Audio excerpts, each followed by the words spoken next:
just finished reading through the four Gospels, and I noticed a pattern in the conversations between Jesus and his disciples. What I noticed was that every time Jesus wanted to tell them something about his betrayal or his death or his resurrection, something always distracted them.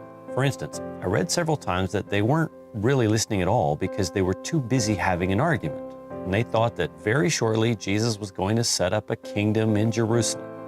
They were almost fighting over who was going to be the greatest in this new kingdom. And then there was the time when Jesus talked about being arrested and suffering at the hands of the leaders and then dying and raising again. And Peter took him aside and basically said to Jesus, "Lord, don't say that. That's not going to happen."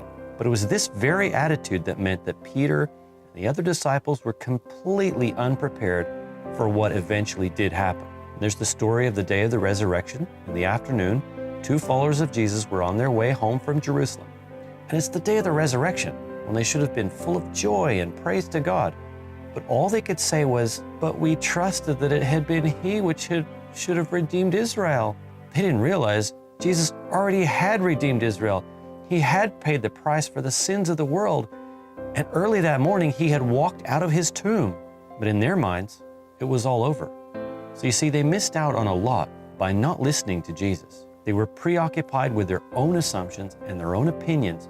And even though He said some really plain things to them, they pretty much just didn't hear it, which helps us understand why, after saying something really profound, Jesus would say, "He that hath ears to hear, let him hear." It's a funny thing about human nature. We hear what we want to hear, and we believe what we want to believe. So Jesus has some serious advice for us. Listen. Stop. Stop talking. Stop rushing around.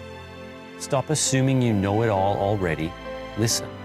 What is He actually saying? And if you'll do this, you might hear something you never heard before. It might save you a lot of anxiety, a lot of grief. It might be just what you needed to hear.